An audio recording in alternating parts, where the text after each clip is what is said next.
Welcome to GoDaddy's second quarter 2025 earnings call. Thank you for joining us. I'm Christy Masoner, VP of Investor Relations, and with me today are Aman Bhutani, Chief Executive Officer, and Mark McCaffrey, Chief Financial Officer. Following prepared remarks, we will open up the call for your questions. If you'd like to ask a question on today's call, please use the raise hand feature in the webinar to be added to the queue. On today's call, we'll be referencing both GAAP and non-GAAP financial measures and other operating and business metrics. A discussion of why we use non-GAAP financial measures and reconciliations of our non-GAAP financial measures to their GAAP equivalents may be found in the presentation posted to our investor relations site at investors.godaddy.net or in today's earnings release on our Form 8-K furnished with the SEC. Growth rates represents year-over-year comparisons unless otherwise noted. The matters we'll be discussing today include forward-looking statements, such as those related to future financial results and our strategies or objectives with respect to future operations. These forward-looking statements are subject to risks and uncertainties that are discussed in detail in our periodic SEC filings. Actual results may differ materially from those contained in forward-looking statements. Any forward-looking statements that we make on this call are based on assumptions as of today, August 7th, 2025, and except to the extent required by law, we undertake no obligation to update these statements because of new information or future events. With that, I'm happy to introduce Aman. Good afternoon, and thank you all for joining us today. At GoDaddy, our mission is to empower entrepreneurs and make opportunity more inclusive for all. We draw inspiration from the ingenuity of our customers, who are the people building businesses, chasing dreams, and positively impacting their communities.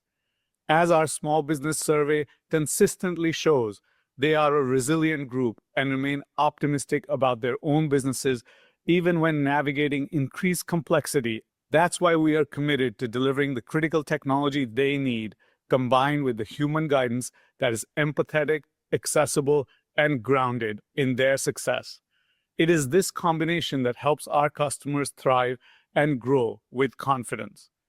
In the second quarter, our disciplined execution delivered strong results, reflecting the power of our strategy of attracting and retaining high-intent customers who generate high lifetime value for GoDaddy. ANC bookings grew 12% against the toughest comparison for the year, and normalized EBITDA margin expanded nearly 200 basis points, reflecting the operating leverage in our model. We made strong progress towards GoDaddy's financial North Star of maximizing free cash flow with growth of 21%. Reflecting that momentum, we are raising our full-year 2025 free cash flow guidance to approximately $1.6 billion. As a leader in bringing AI to micro-businesses, we are energized by the transformative potential that agentic AI is unlocking for Airo and our customers. This is more than an evolution, it is a leap forward. This quarter, we began testing a new conversational experience that lays the foundation for something truly groundbreaking. An agent that can intelligently complete complex, multi-step tasks for our customers, freeing them to focus on what matters most: building their dreams. Imagine a world where entrepreneurs can ask Airo anything across the full spectrum of our offering and receive instant contextual support, seamlessly connected to our expert guides when they need a human touch. Brought to the customer experience as Ask Airo, its goal is to be a fully guided and proactive digital experience powered by agentic AI and elevated by empathetic care. The short video you saw at the start of this call offers just a glimpse into the future we are building for our customers. Behind the scenes, our operations are undergoing a fundamental shift powered by AI. Across the company, employees are embracing AI and agentic tools to accelerate velocity of execution. In one recent example, 2 interns leveraged our internal agentic platform to build an agent that autonomously diagnoses anomalies in experiments, reducing a process that once took days to just minutes. From engineering to accounting, AI and agentic AI is reshaping how work gets done by transforming roles, unlocking efficiency, and enabling our teams to focus on higher impact outcomes. We can't wait to bring all of this to life for you as well. We look forward to sharing a deeper look at Aero's agentic capabilities at our investor dinner later this year. What we are building is exciting, and we are off to a great start. As always, I also want to share a bit more about our growth initiatives, starting with pricing and bundling. With half the year behind us, we feel confident that this initiative is on track and delivering across both ANC and core platform for 2025. At the same time, we are actively executing against our 2026 roadmap, testing and scaling new offerings that represent the next phase of this multi-year journey. These new bundles are based on new partnership capabilities, and the early results have been promising. Pricing and bundling is starting to benefit from our increased code writing velocity using AI. As an example, we recently concluded a test integrating a new partner product into GoDaddy's technology stack over a matter of weeks rather than months. Remarkably, nearly 100% of the code was generated by AI and guided by a senior engineer. This was work that would typically have required a small team for a few months.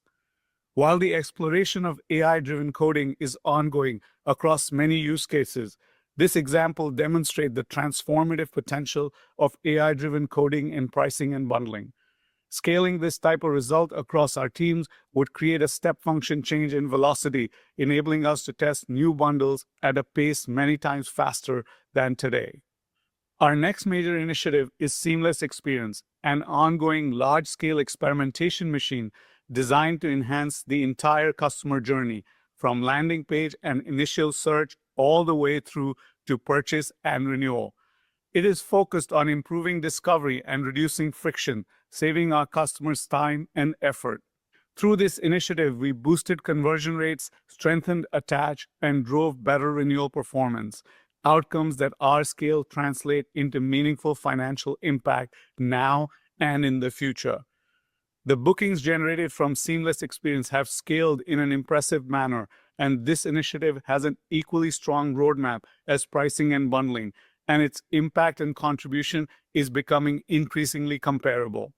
Turning to our commerce initiative, we surpassed a significant milestone, reaching more than $3 billion in annualized gross payments volume on continued strong conversion of our existing base of customers, a clear signal that our strategy is resonating. Equally exciting, our focus on delivering powerful, high-value tools is gaining traction. Our newly launched Rate Saver, a credit card surcharging feature that can reduce effective rates from merchants by more than 50%, is demonstrating promising early momentum, with attach rates climbing. Last but never least, Aero discovery and engagement continues to grow, and we expect it to increasingly shape and monetize our future customer cohorts.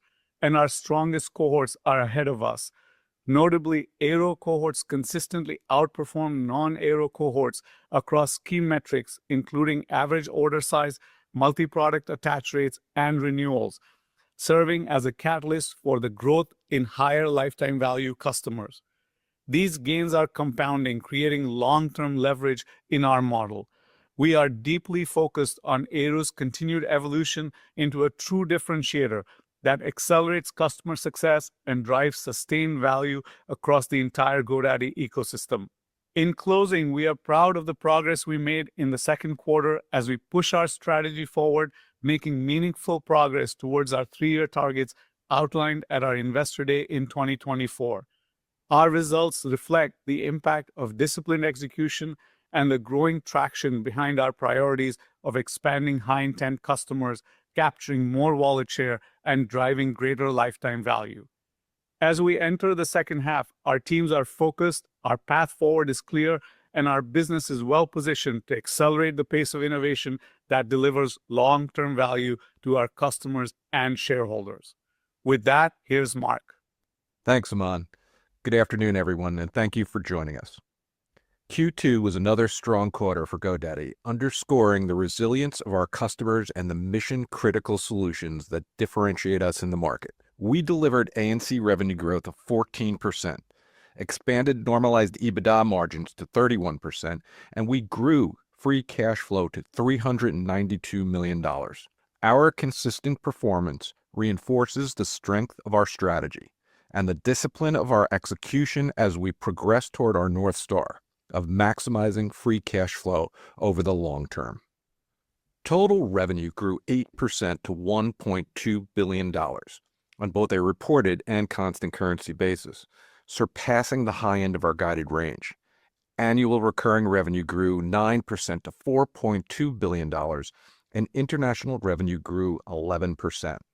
For our high-margin A&C segment, we drove 14% growth in revenue to $464 million, in line with our guided range. A&C is now approaching an annualized run rate of approximately $2 billion, nearly doubling over the past 4 years on the ongoing adoption of our subscription solutions. A&C revenue now accounts for 38% of total revenue, which is an all-time high, up from 36% at the same time last year. Segment EBITDA margin expanded nearly 100 basis points to 44%. Our core platform segment delivered revenue growth of 5% to $754 million, exceeding our guide. These results were driven by growth in primary domains, up 7% on both units and pricing, and bundling initiatives, alongside continued momentum in aftermarket, which also grew 7%. Segment EBITDA margin expanded by over 200 basis points to 33%. Moving to profitability, normalized EBITDA grew 15% to $382 million, delivering an expanded margin of 31%, up nearly 200 basis points and in line with our guide for the quarter. The expansion was driven by sustained operational discipline, with leverage gains reflected across our P&L. Total bookings grew 7% on a reported and constant currency basis to $1.3 billion, against the toughest compare of the year. Within that, A&C bookings grew 12% and core platform bookings grew 3%. As a reminder, bookings primarily represents cash collected during the period. Importantly, free cash flow grew an impressive 21% to $392 million, reinforcing the strengthening of our customer cohorts and the increasing conversion of normalized EBITDA to free cash flow at a ratio that is now greater than 1-to-1. Our go-to-market strategy is focused on attracting high-intent customers who adopt multiple products and generate high lifetime value. Over the past year, cohorts that spend over $500 annually grew meaningfully, and that momentum carried through into Q2. This group now represents nearly 9% of our total base, and Arrow is playing a pivotal role in its evolution by intelligently guiding their journey. These customers are expanding average order size and fueling GoDaddy's impressive total ARPU growth, up 10% to $230. What's more, this cohort demonstrates near perfect retention. The combination of rising ARPU and exceptional retention clearly illustrates the durable pathway we build toward a growing base of sticky, higher lifetime value customers. On total customers, we have largely moved beyond the impacts of eliminating deep discounts and divestitures. That said, we continue to see some residual pressure from migrations as they move through their initial renewal cycles. Excluding this remaining headwind, customer count has grown in each of the last 2 months. As these pressures subside and we benefit from strong conversion of higher intent cohorts, we expect a return to customer growth later this year. This momentum underscores the effectiveness of our strategy and the long-term value creation embedded in our integrated platform. On the balance sheet, we exited the quarter with $1.1 billion in cash and total liquidity of $2.1 billion. Net debt was $2.8 billion, representing a net leverage of 1.6 times on a trailing 12-month basis. Year to date, through August 6th, we have repurchased approximately $900 million of our outstanding shares. Our commitment to a disciplined capital allocation framework is unchanged, and share buybacks remain a key mechanism to return value to our shareholders. As of the end of the quarter, our fully diluted shares outstanding was 142 million. Looking ahead, I am pleased to share that given the strength of our performance year to date, our increasing profitability to cash flow conversion, and the proven durability of our business model, we are raising our full-year free cash flow target to approximately $1.6 billion, representing growth of over 18%. Additionally, we are raising our full year 2025 revenue outlook that we provided in February.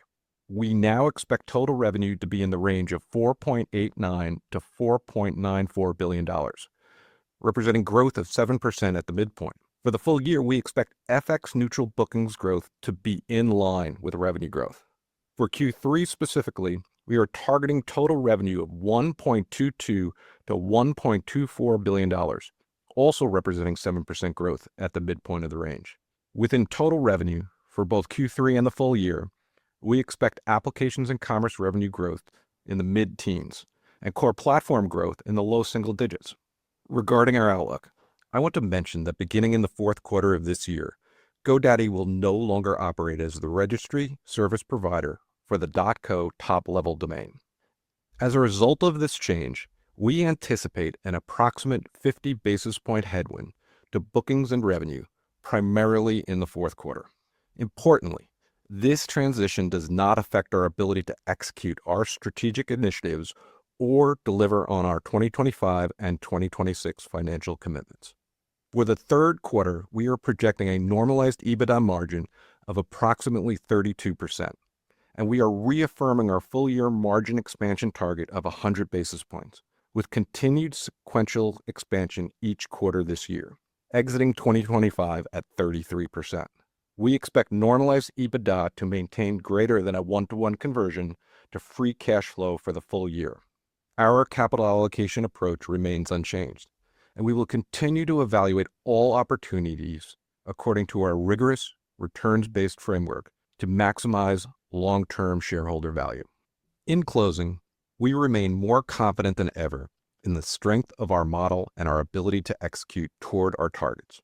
Our second quarter results reflect GoDaddy's solid foundation, powered by disciplined operations, consistent innovation, and the growing impact of our strategic initiatives. From enhancing and expanding AI-powered experiences and solutions like Arrow to attracting higher-value customers, we are driving sustainable and profitable growth across the business. With nearly 30 years of consistent growth through a variety of macroeconomic backdrops, GoDaddy is built for durability and long-term value creation. That strength is anchored by a high-quality recurring revenue base, disciplined cost management, robust free cash flow generation, and a strong balance sheet. Looking ahead, we are fully committed to delivering on our Investor Day targets of $4.5 billion plus in cumulative free cash flow generation, 6 to 8% annual revenue growth, and expansion of our full-year normalized EBITDA margin to 33% by 2026. With our continued momentum, we remain excited about our path forward.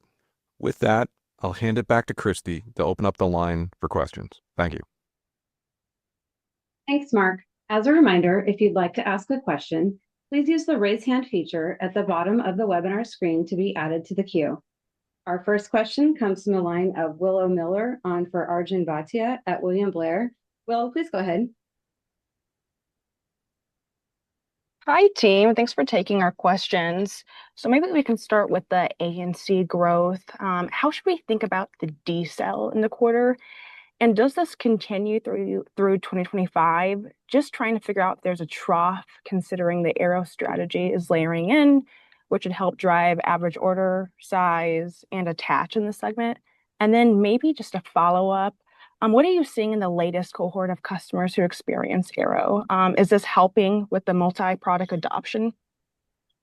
Yeah, thanks, Will. No trough, right? We are happy about the momentum of ANC, and overall as a business, we think that the bookings and revenue will be on par for the year, absent any impact of FX. ANC now is at a run rate of about $2 billion for bookings and revenue.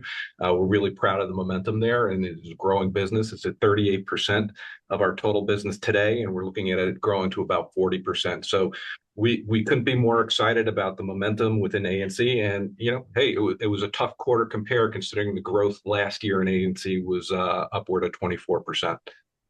And maybe I'll just add below that the comps do get easier in the second half of the year for ANC growth. So, you can keep that in mind. Yep, that's helpful. Thank you.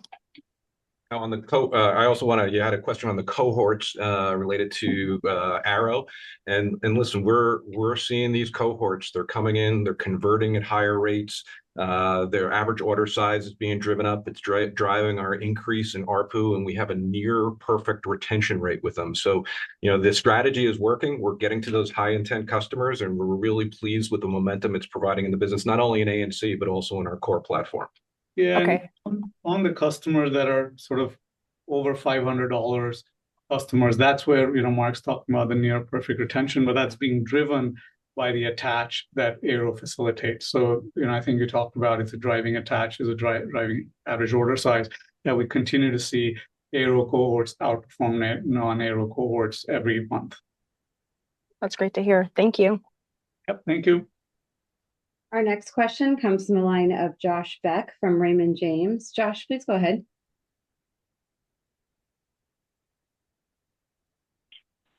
Thank you for taking the question. I have a higher level question, probably for Aman. But when we think about the agentic web and this kind of potential new front end, how do you think about kind of making sure that the website ecosystem and app ecosystem remains relevant? I think in some ways investors want to make it a little bit cut and dry, like it's either the agentic web or something else. But just kind of just big picture, a high level, like how do you see this affecting the way that consumers are gathering information, and what does this mean for GoDaddy?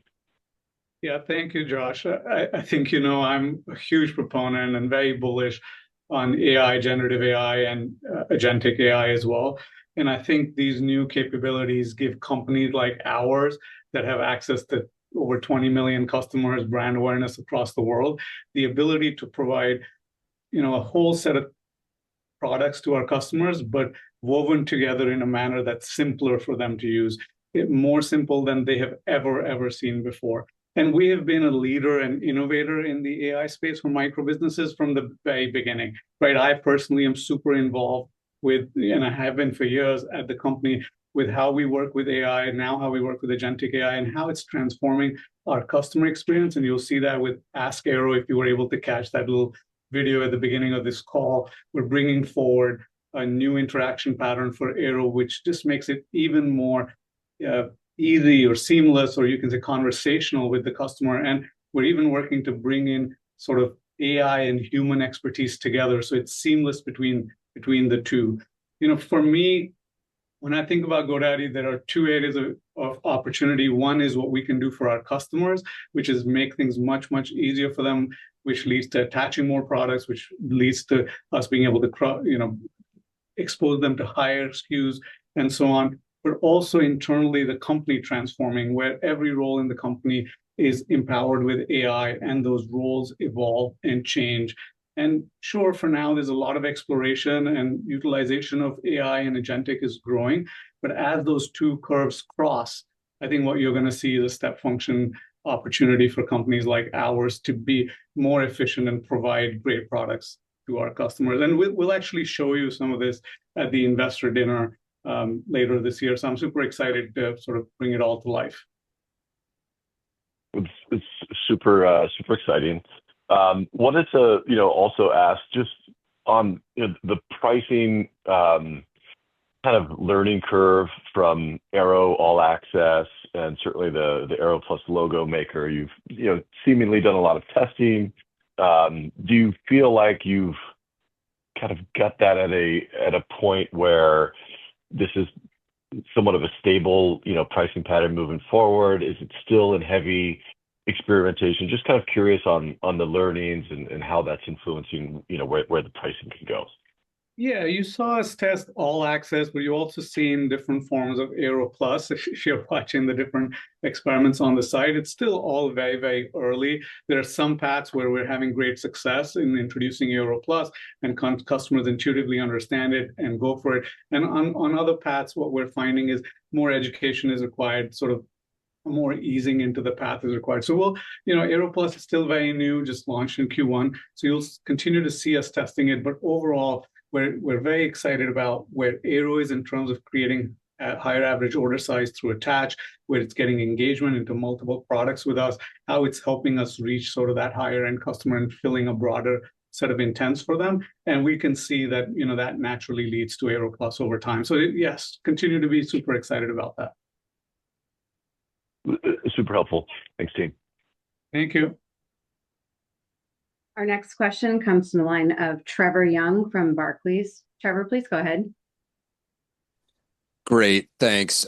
First one for me on the .co registry change. Appreciate the colors sizing that for us. Is there a change here in thinking on whether you want to be a registry versus a registrar, or is this just a one-off related to that specific country code? And then Mark, on the 3Q EBITDA margin and full year margin unchanged, it implies diminished margin improvement in the back half versus about 2 points in the front half. Are there some cost layering in here that we need to be mindful of, or some mixed differential or anything like that? And then bridging that to the raised free cash flow guide, is there something working capital wise that we need to be mindful of? I think I heard you say that you're now expecting greater than 1-to-1 EBITDA to free cash flow conversion. So just hoping you can unpack that. Thank you. All right, no problem, Trevor. No change in our philosophy. This was a one-off situation where, went out to rebid, and the profitability metrics that were needed to continue in this relationship just weren't there for us. So I would say it's more on the strategy of our profitable growth and making sure we stay disciplined to our framework versus a change in philosophy. On the diminished margin expansion, nothing really to call out here. We are doing well. We're expanding sequentially quarterly. We're on target for a 33 exit. Our comparisons for the margins last year in the second half a little harder than they were in the first half. There's nothing to call out expense-wise. And on the free cash flow, it's being driven by our strong bookings and the cohorts coming in. Remember, bookings is the beginning of our free cash flow, the top line of our free cash flow. And we're seeing a lot of strength at the top of that funnel related to the cohorts we're bringing in. They're coming in at higher average order size, better retention, and that's helping us on our free cash flow. So positive momentum in the business and operations was the driver. Nothing to really call out on working capital or unique expenses in the second half. Great. Thank you, Mark. Our next question comes from the line of Vikram Kesavabhotla from Baird. Vic, please go ahead. Hey, can you hear me okay? Yep. Hey, Vic. Okay, great. Hey, thanks for taking the questions. My first one is on Ask Aero. I appreciated the video that you shared at the top of the call and all the commentary around the opportunity from agentic tools.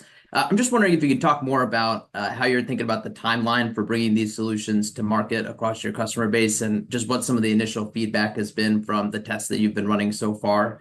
And then my second question is on the customer count. Appreciated all the color on some of the underlying trends there. But on a headline basis, I think you said you still expect to return to growth later this year. And I'm wondering if you can put a finer point on the timeline there, if that's going to happen in the third quarter or the fourth quarter, and what you're seeing at the top of the funnel or other signs that give you confidence that you'll return to growth this year. And I'll leave it there. Thanks. Thanks, Vic. Let me start with Ask Aero. Ask Aero is actually already being tested on a few pages on the site. So what happens is we replace that little button at the bottom where customers can ask questions with Ask Aero. And the initial tests have shown that customers actually like clicking on that button. It attracts their attention, and it opens up a modal and a conversational experience for them where they can do a few things. Now having this initial success where the user interaction pattern seems good and is tested, we're going to layer in more and more agentic capabilities into Ask Aero over the next quarter. So it's very much right in front of us, over the next few months. And the idea is to keep bringing in more and more capabilities as we see what customers are exploring and what sort of works well.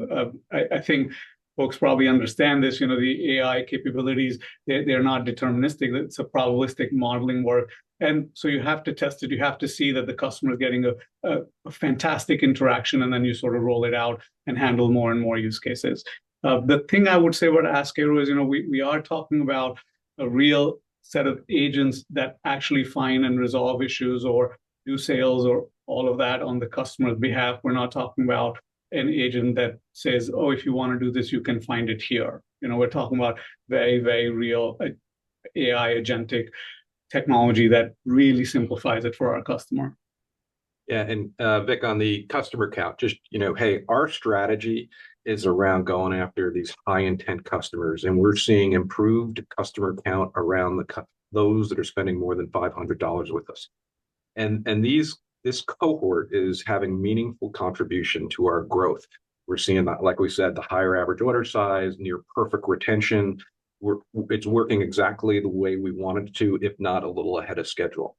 On the total customer count, yes, we are seeing some tail off effect of the migrations as we get through the renewal cycle. Now, a reminder, these are mostly one product customers. A lot of time they're low cost domains. We expect to see it through the rest of the year. We're seeing positive signals in the last couple of months, but nothing to call out on the exact timing of when we will say it's positive. But again, our focus is on that high intent customer that's going to spend more than $500 with us. Okay, great. Thank you. Our next question is from the line of Ken Wong from Oppenheimer. Ken, please go ahead. Fantastic. Thanks for taking my question. I guess my question is kind of merging Vic's and Josh's a little bit. This is probably less of a headwind for you guys versus your peers, but are you guys seeing any change in terms of the top of funnel? Are you seeing any change in share shift in terms of potentially AI, vibe coding tools? Maybe taking some share on kind of your web presence products. Any color there would be great, Aman. Yeah, look, I'm super excited about AI and agentic capabilities, making it easier for customers, whether that's to find domains or build websites or any of the features that we talk about. The main point I would make is, one, we're not seeing any direct sort of issue. Our strategy is to attract a high intent customer. We're seeing strong top of the funnel. We're seeing better sort of year-over-year conversion of those customers, and we're seeing higher attach, higher average order size. So that's what the metrics are saying. But if I want to sort of look forward the next year or next 2 years, maybe the context I would share is that I've been involved deeply into this sort of with our teams for many years now. And the things that are possible today, a year ago, I don't think we would have thought possible. So if we're looking at things today and saying, hey, XYZ is now made, that's not, in my mind, that's not the case at all. We're at the beginning of this new way of working, which is going to be powered by AI. And there's going to be a lot of movements over the next 2 to 3 years as the AI capability improves, as it scales, as it gets sort of put into every piece of how we work. And to me, that's a massive opportunity, right? Are multiple companies going to use it? Absolutely.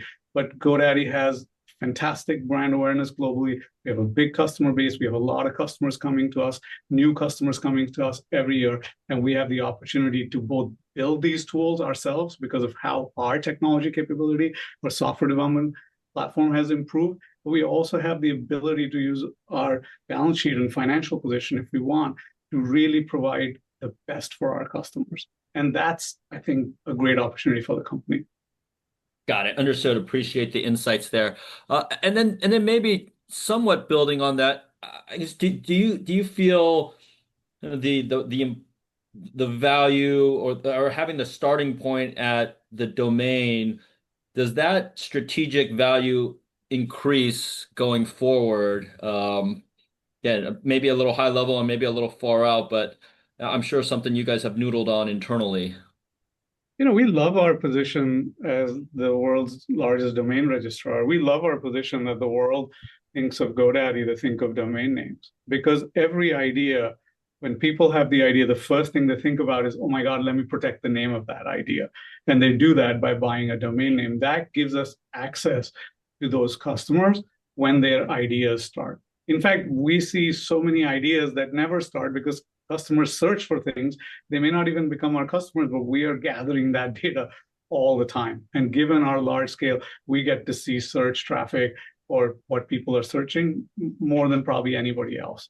So, our core model of starting with the domain name, making that funnel stronger has been a tremendous advantage for the last 28, 30 years. And as we look forward, it's only becoming stronger because we've taken the domain name and we work to reinvent it to say, when you start with the domain name with Arrow, you're going to get all these other things too. So you're not just starting with the domain name, you're starting almost with sort of a set of things that start your business, almost like a business in a box, just with a domain name. Fantastic. Thanks a lot, guys. Thank you. Our next question comes from the line of Yigal Arounian from Citi. Yigal, please go ahead.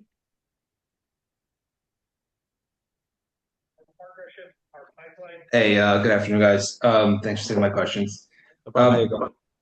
Maybe one, so just on Aero and conversion and monetization updates, and when you first rolled out Aero, kind of the big feature was creating the initial landing page when you register for a domain, and the expectation that landing page over time turns into more. I mean, it sounds like you're making progress there, $500 customers, but are you seeing better conversion? Those landing pages turn into real sites and more products being attached. Can you just update us on that flow and how that's been trending? Yes, Igal, the percentage of customers that end up in a paid website product with us, the path for that more and more over the last year has become through Aero. And actually, for a few quarters, we shared that data, but now it's just sort of gotten up and up and up, where customers come in, they start with a domain name, we build them the one-page site, a good percentage of customers take that, they love it, and that makes it easier for us to upsell the paid website. And more that paid website is driven by AI, where the whole site is just created for the customer, which basically disrupts this whole idea that customers come in and they have to build a website using an editor and a template. And it's more about, no, you've got the domain name. From that name, we have done a good job of understanding what your idea is about. And we give you, 7, 8 options. If you pick one of those options that tells us very clearly what it is that you're in, and now we have a one-page site, but we can take all of that information and, of course, the information we have from many other customers and turn that into a paid product, a paid website for you. So that's the path we're going down, and it's just more and more customers end up with a paid product going through the Aero path. Yeah, and just taking a step up, right? If you think about volume for us being stronger retention rates, better attach, new customers coming in and buying and converting higher, that is doing really, really well for us. The other side of the equation is, the pricing and bundling, giving more value and getting price for it. If you look at those as the two drivers, the price element plus the volume element, they are contributing equally now to our growth. And that puts us in a really good spot going forward. Pricing for value, but yet also getting the stronger attach, retention, and new customers coming in and converting at a higher rate. Great. That kind of segues into my second question, Mark, on pricing and bundling, and you just kind of shifted from a product to a cohort lens. How's that going? Any learnings or maybe on the trajectory of pricing and bundling and the opportunity going forward? Thanks. Yeah, the shift to taking the customer cohort has been fantastic. We have approached it from the customer lens, and the biggest impact the biggest thing that's opened up for us is we're able to look at the full relationship with the customer and really help our renewal rates overall, because we want to help our customers succeed, and we don't want to take price if that's going to lead them to depart. We want to help them along. We want to get them the tools that will make them successful. And once they are successful, of course, we participate in their success, and that's what the value-based offer does for them. And just to interject, I know you have more to go. I'm jumping in. Yeah. But the great part about this cohort that we're seeing it now contribute to both ANC and core platform, and we saw some of that growth start to show up in the domain element of the core platform because we were bundling the domain with certain things. So again, those cohorts are really starting to work, and I know we're thinking about next year already. Yeah, exactly. What I was going to add is that both for pricing and bundling and seamless experience, we feel very good about the roadmap in front of us, because right now we are testing the bundles that are going to go live in Q4 of this year or Q1 of next year that are going to be the pricing and bundling initiative for next year. So we go into this through a lens of experimentation with a lot of confidence. And the same is true for seamless experience, where it is a program that is literally based on thousands of tests that get run that improve the customer experience at many, many, many nodes, allowing us to test very different experiences. And we are getting better and better at that. And that's something I called out in my prepared remarks, that if you look at the return coming from these programs, both of these programs are starting to contribute sort of in a similar manner and have great roadmaps in front of them. Great. Thank you, guys. Thank you. Our next question comes from the line of Brad Erickson from RBC. Brad, please go ahead. Hi, guys. Thanks. Maybe I'll just follow on to that last one. I think security was a pretty big driver for you on the pricing and bundling last year. I guess as you're doing all these tests and you talk about the Q4 launch, any way to think about kind of sizing the magnitude of impact that it had? Because I think it showed up in the P&L fairly well from the security side. So just how to think about that as you roll these products out over the next 12, 18 months. Yeah, I'll probably turn to Mark a little bit, but my guess is a little early to talk about what the specific bundles would be for 2026. As we've evolved this capability, we're a little careful about how much detail we publicly talk about the specific bundles because they can tend to be quite unique to cohorts of customers. But I think we'll talk about 2026 when we get to it. Yeah, we'll get talked about 2026, but coming back to the commentary I made before, when we look out at the contribution across our cohorts, how much is being driven by the volume element and the improvement and the attach and convert versus how much is being driven by pricing and bundling and that value element of it, and the fact that they're now starting to even themselves out, it gives you a pretty good idea that we have a good model here that's starting to contribute, and it's based on the balance between the two. Got it. Thanks. Thank you. Our next question comes from the line of Alex Levine on for Mark Zagutowicz from Benchmark. Alex, please go ahead. Hi, guys. Thanks for taking the questions. First, nice acceleration on ARPU sequentially. I was hoping you could qualify uptake from Marketing Suite or Airo Plus that may have contributed to that. The Marketing Suite and Airo Plus are still pretty new products. So while we're very happy with the attach that's happening with these products and we continue to put them in front of more and more customers, overall, they're still small parts. I don't know, Mark, if you want to talk about. I'll just talk about Airo in and of itself. We couldn't be more happy at how the strategy is working and what we're seeing at the top of the funnel and the increased convert and the ability to get to the average order size and the near perfect retention that we're getting from that cohort that is coming in. Airo Plus, that is still in the early stage and things like that will contribute to Airo overall. But right now, we're just seeing the experience driving that strong behavior at the top of the funnel. We see steady traffic. We see higher convert. We see better attach. We see higher average order size. And that's because the Airo experience is taking our customers on that journey of what they need much faster, much better. And that cohort is becoming very strong in our customer base right now. It's reached 9% or about 9%. And we continue to see that contributing more and more to our overall growth. Got it. Thank you. That's helpful. And then just one last one on a high picture question. As you think about agentic and the opportunity that this may catalyze an upmarket push for you guys, perhaps something like an MCP, broader integrations there. Just curious if you could elaborate on that, perhaps some of the milestones we should expect over the next 12 months in terms of agentic monetization. Yeah, I think over the next 12 months, you can expect to see a GoDaddy that is completely enabled for agentic AI, where Ask Airo uses agent-to-agent technology or MCP or other evolving technology that, if you're asking me about these, I'm sure there are new standards coming out sort of every few weeks. And we expect to keep pace with them. We expect to be able to enable the GoDaddy platform for our customers and for our partners, in a very significant way using agentic AI. Very helpful. Thank you, guys. Thank you. Our next question comes from the line of Navid Khan from B. Riley. Navid, please go ahead.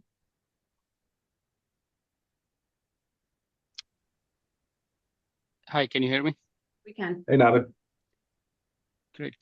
So maybe just on the the commentary you had around the rate saver that delivers up to 50% savings. Just wondering how sustainable is that promo?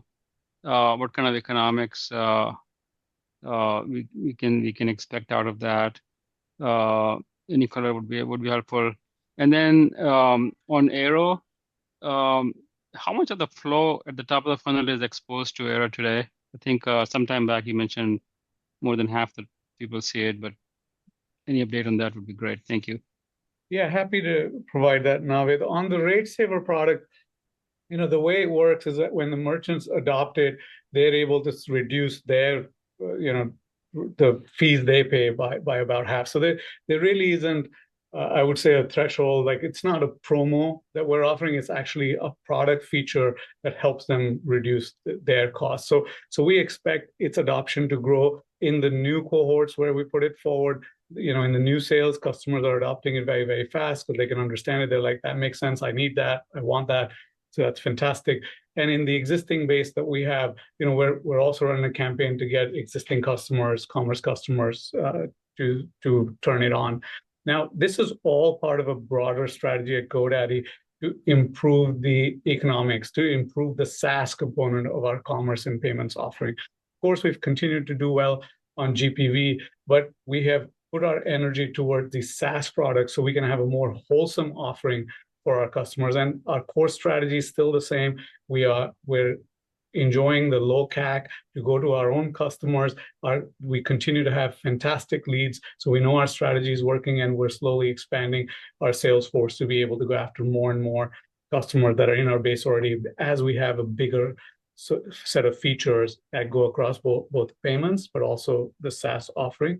In terms of Airo, practically all customers are now, new customers, especially on the top of the funnel, are starting to see Airo and are in Airo. When Mark talks about the Airo and non-Airo cohorts, he's very much talking about those customers coming in and being exposed to Airo. And it's become more nuanced. Customers now have more choices on how they use Airo. And that's only developing well because we're able to better segment customers that maybe just want to buy a domain because they want to add it to their portfolio and don't want Airo, but others that want Airo, and hence we're able to push them through a different path and sort of get more engagement across more products. So, in terms of rollout, you can expect Airo to, over, I think, a short period of time, basically every customer is going to be able to see Airo. We'll continue to work on how deeply they engage, and we'll continue to work on things like Ask Airo, where they engage in a different way in a conversational style, and that will work, we think, differently for existing customers, as an example. Yeah, and there's no doubt that now that all our customers at the top of the funnel are exposed to Airo, that it is helping grow that customer base that is spending more than $500 with us, because it is getting them to that attach, that average order size that's higher. So it's having real meaningful impact on our model, and that continues to be a bigger part of our customer base. Thank you. Thank you, Navid. Our next question comes from the line of Elizabeth Porter from Morgan Stanley. Elizabeth, please go ahead. Great, thank you so much. I have another AI question, but maybe from a bit of a different angle. We're often hearing about how it's harder for businesses to get their website found as SEO becomes more challenging.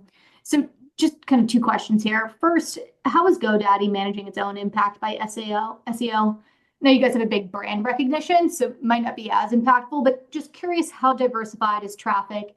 Any changes that you're making to the marketing strategy? And then second, what's the opportunity for GoDaddy to help its customers navigate this new world, whether it's by specific products or services that you guys can capitalize on? Thank you. Yeah, of course, GoDaddy is a large brand, and we do quite well in SEO, and we're engaged in the work to get sort of the similar capability with the AI LLMs as well. So all of that makes sense. And of course, everyone can see that Google has evolved, and the search traffic is evolving. But so far, GoDaddy has been able to compensate for those changes, given our strategy and our approach. We have continued to diversify our channels and how we bring customers to us. We've continued to improve the efficiency of how we reach customers and we've improved our conversion rate. So all of those, offsets for us any changes that happen today. But we fundamentally believe that, given our position, that as the world evolves, we will have an opportunity to be a leader in the new space as well. So that's where we're focused. And in terms of our customers, one of the products we're most excited about, and we teased it just a little bit in that video early on in this call, is the ability for our customers to have an agent actually do SEO optimization and other optimizations on their website on a continuous basis. We see internal projects that are doing things like that. We have a pretty interesting experiment running that does it completely autonomously and measures completely autonomously. So these are sort of new technologies, using agentic AI, and we think we'll be able to bring those to bear for our customers. And for the customer, the interaction is going to be probably as simple as asking Aero, where Aero prompts them and says, "Hey, I could help you with this," and the customer basically just has to say yes and sign up for it, and then the agent is able to do the rest. Great. And then maybe just a quick follow-up on the Ask Arrow. Just the surface area of what you can go after in supporting small businesses is very significant. So as you think about the expansion of capabilities, are there certain areas or workflows that you're highly focused on kind of near term? Are there any other areas that could be surprising to investors that you could start to address? And are there any areas that are really just kind of out of the scope of what you guys are trying to look to with this product? Yeah, so the customer jobs to be done that we're very focused on are the entrepreneurs wheel, which we have talked about many times. What agentic AI does and the technology transformation we're going internally for AI is that it allows us to bring all our capabilities together in a very conversational experience for our customers. And the second piece, which I also talked about briefly in the prepared remarks, is that what we're seeing is the integrations we do with our partners. Agentic coding or coding done with AI is that's a very good use case for it for various reasons. And as we scale that, that's where I think the surprise and delight element is going to come from, where GoDaddy is going to likely be able to bring in more partners faster and be able to test them much faster and bring those experiences to our customers. And we think that area is going to phenomenally evolve over the next, I want to say 6, I don't even want to say 12 months. I think in the next 6 months, we'll probably see a lot of changes, and you'll see partners on the site that do different things. And of course, we'll talk about it with you. We'll talk about it on these earnings calls and talk about where we see the best results. Great. Looking forward to it. Thank you. Thank you, Elizabeth. Our next question comes from the line of John Byun from Jefferies. John, please go ahead. I think we might have lost John. That was the last question. So over to you, Aman. Oh, never mind. He came back. John, go ahead. Can you hear me okay? Yeah. Okay, yeah, just hit the wrong button. Thank you very much. John Byun for Brent Thill.